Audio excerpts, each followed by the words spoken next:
کہ کس نے کہاں فوت ہونا ہے اور کس وقت فوت ہونا ہے، اس کی جگہ مقرر ہے، اس نے وہیں پہ پہنچنا ہوتا ہے۔ ایک کہاوت بڑی مشہور ہے کہ حضرت سلیمان علیہ السلام کی مجلس میں ایک شخص بیٹھا تھا اور حضرت اسرائیل آئے اور بڑے دور کے ایک شخص کو دیکھ رہے تھے، تو وہ بڑا پریشان ہوا اور گھبرایا۔ تو حضرت اسرائیل نے کہا کہ حضرت سلیمان علیہ السلام نے کہا کہ تو جانتا ہے یہ کون ہے؟ یہ اسرائیل ہے۔ وہ ڈر گیا کہ یہ مجھے کیوں گھور کے دیکھ رہا ہے۔ وہ حیران تھے کہ اس کی روح قبض کرنے کے لیے تو مجھے فلاں ملک کا حکم ہوا تھا اور یہ یہاں حضرت سلیمان کی مجلس میں بیٹھا ہے۔ اتنے میں اس نے ڈر کے کہا حضرت سلیمان کی کہ حضور یہ ہوا کو حکم دیں کہ یہ مجھے فلاں ملک میں پہنچا دے۔ آپ نے ہوا کو حکم دیا، اسے اٹھایا اور اس ملک میں پہنچا دیا۔ جو ہی وہ جگہ پر پہنچا، حضرت اسرائیل نے ہاتھ آگے بڑھایا اور اس کی روح قبض کر لی۔ حضرت سلیمان نے فرمایا یہ کیا ماجرا تھا؟ انہوں نے کہا کہ حضرت جی میں آپ کی مجلس میں آیا اور یہ شخص وہاں بیٹھا ہوا تھا، حالانکہ مجھے حکم تھا کہ اس شخص کی فلاں جگہ روح قبض کرنی ہے، تو یہ یہاں بیٹھا تھا، تو میں اس کو حیران دیکھ رہا تھا۔ جب آپ نے ہوا کو حکم دے کے وہاں پہنچایا تو بس مجھے جگہ اور وقت ایک ہی جگہ پہ ایک ہی لمحے میں مل گئے اور میں نے اس کی روح قبض کر لیا۔ اس لیے حضرات محترم یہ جو عارضی اور فانی زندگی ہے نا، میں صرف آپ لوگوں سے، میں لمبے چوڑے خطاب میں اس وقت خطاب نہیں کرنا چاہتا کیونکہ وقت نہیں ہے، لیکن میں آپ سے ایک بات پوچھنا چاہتا ہوں۔ اب آپ میں سے کوئی اٹھ کے یہ بتا سکتا ہے کہ اس کے لیے کون سا وقت اور کون سی جگہ مقرر ہے؟ ہم ارادہ کرتے ہیں جی فلاں طرف جانا ہے اور گھر والوں کو کہتے ہیں جی فلاں طرف فلاں دن پلٹ کے آنا ہے۔ ہم تو کہتے ہیں جی فلاں جگہ فلاں دوست سے ملنے جا رہا ہوں، لیکن کیا پتہ ہے کہ وہاں ہمارے لیے وقت لکھا ہوا اور ہمیں اجل وہاں لے کے جا رہی ہے۔ ہو سکتا ہے ہمیں اجل وہاں لے کے جا رہی ہو کیونکہ ہمارا وقت وہاں لکھا ہوا ہوگا۔ تو اس لیے جب ایسی صورتحال بنتی ہے تو انسان خود بخود اس جگہ پر پہنچتا ہے۔ میں آپ کو اپنے علاقے کی بات سناتا ہوں۔ ایک بنجوسا بڑی مشہور آپ نے سنی ہوگی، وہاں ایک سیرگاہ بھی ہے، اس کے قریب ایک چھوٹا گلا بازار ہے۔ وہاں کے ایک بابا جی صبح تیار ہوئے اور گھر والوں کو کہا جی کہ میں تراڑکھل جا رہا ہوں، مجھے کوئی ضروری کام ہے۔ اب دیکھیں اللہ تعالیٰ کے کام کیسے ہیں۔ ابھی وہ تراڑکھل سے 2-3 کلومیٹر پیچھے تھے اور 6-7 کلومیٹر سفر طے کر چکے تھے کہ ان کو گھر سے فون آیا کہ بھینس کو سانپ نے ڈس لیا ہے، لہذا واپس آئیں۔ وہ وہاں سے اترے، دوسری گاڑی پکڑی، چھوٹا گلا بازار کے قریب اترے اور کلومیٹر 1.25 کلومیٹر کا پیدل راستہ تھا۔ ابھی آدھا راستہ طے کیا تھا کہ کسی گزرنے والے نے دیکھا کہ بابا جی کھیت میں مرے ہوئے پڑے ہیں۔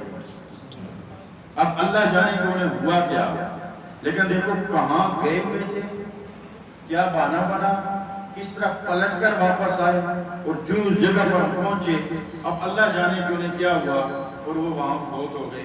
اب بہانہ کیا بنا، بھینس کا بہانہ بنا، وہ واپس آئے، اصل میں ان کی جگہ متعین تھی اور اس جگہ پر انہوں نے پہنچنا تھا۔ میرے دوستوں کہنے کا مقصد یہ ہے کہ ہر وقت موت کے لیے تیار ہے، ہر وقت توبہ کی حالت میں رہا کرو۔